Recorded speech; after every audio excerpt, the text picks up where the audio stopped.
Thank you for this film. Great. I have only one question. What makes her a good producer, and what makes him a good director? What makes Darla a good producer? She's a great producer. I'll plug my ears.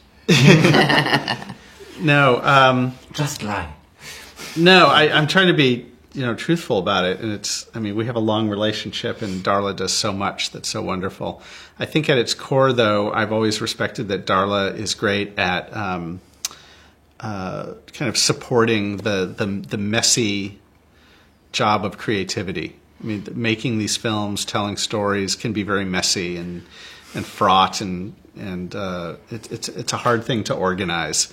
And Darla always manages to not only do what she needs to do to be responsible as a producer and manage the schedule, manage the budget, but keep a lot of that transparent to us creatively and just give us the room to do the messy work of creativity, and do it in a way that the crew always feels valued and motivated, and she's just wonderful at that.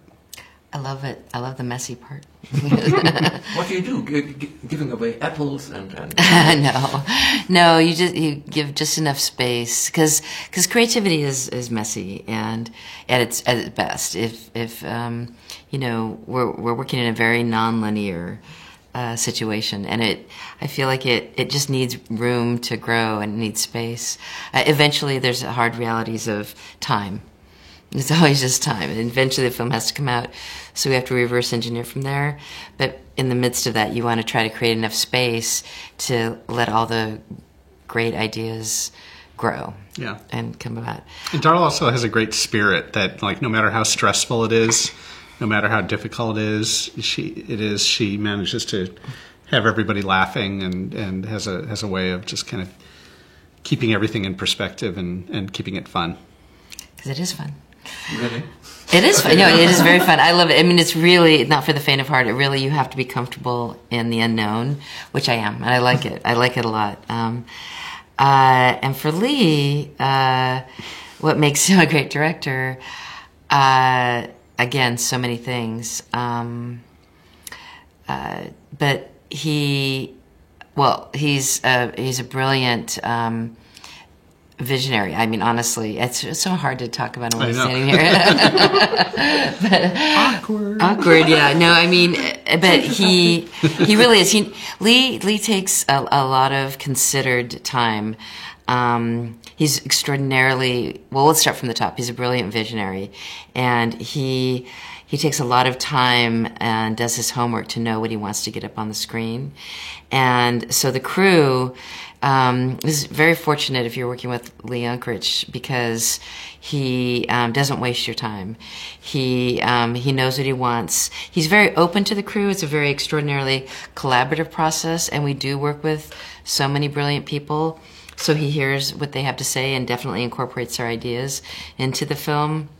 But by the time we get down to getting into making the film, we're so fortunate to have somebody who knows how to tell stories through camera. He just is brilliant at the camera. He's brilliant at the editing and the pacing, and he's unwavering in his goal to make something that is as good as it possibly can be.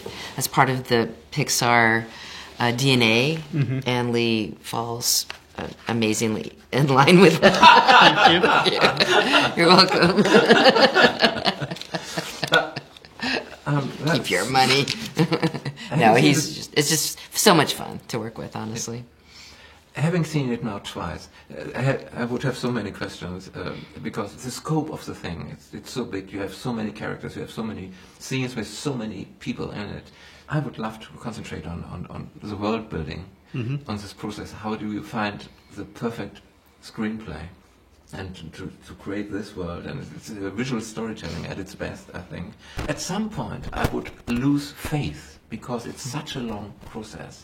And as you described it yesterday, you have to be convinced that this is the thing we have not seen yet on the screen. And it's a eye candy we are all waiting for. And you have to work on it 6 years. And how do you manage? You just do. I mean, I think what we're driven by is a quest for a great movie, and it's not a great movie for most of the time that we're making it. It maybe has the potential to be a great movie or a good movie, and we're just always. It's like creating a sculpture. We're just slowly chipping away at it and finding what it's meant to be, and hoping that we can find something great in it by the time we need to finish it. And that there's never any guarantee that we'll get there. So there's always a lot of pressure for it to be great. There's this amazing lineage of films that we've created over the last 25 years, and it's a lot of pressure to know that you're making a film that is destined to be kind of among them, and you hope that it is worthy of being alongside them. So we found that pressure and anxiety can be a great motivating factor for everybody to do their best work. So it's just, it's a messy process, and it's part of why it takes 6 years to make the movies, because we spend so much time just honing and shaping the stories. And we often go down a lot of blind alleys, and it was a mistake, and we have to back out and kind of head in a different direction.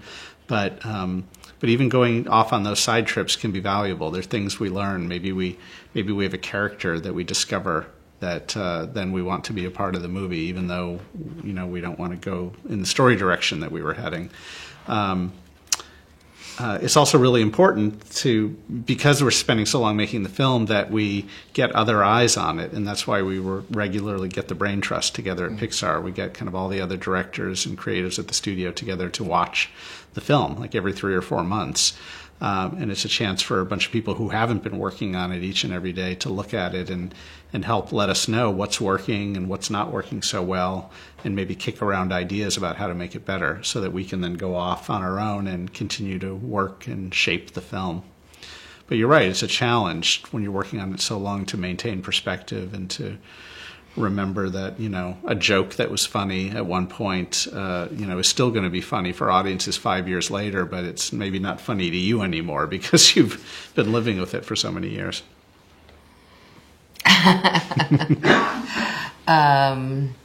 How do you keep the faith? Is that the essence of the question? Yeah. I think on this film, well, I think in all the films that I've been on at Pixar, and this one is no exception, that you can see the seeds of it. You can see the seeds of what it can be. Basically, a little bit what Lee said. I agree, of course, with everything he said, and you just want to keep bringing it to that potential. That you do really want to be curious and honorable, and not deal with too heavy of a hand, while still feeling the pressure of like Lee already mentioned, having this be worthy of being in the Pixar library and canon. And so, but on this film, I don't know. It's been a joy to be on Coco. Honestly, I mean, I live for beauty and meaning, and this film is rife with that. And not necessarily in that order. It's filled with meaning and beauty. And so to have the great fortune to walk into the doors every day and work with these amazing artists, and be playing in the same sandbox with them, and to hope that we're making a film that's just as gorgeous as it seems like it's going to be, and have so much meaning to the world, is, really, it's just nothing short of an honor. Another $10. Yeah. Thank you. Yeah. Thank you very much. Thank you. Thanks.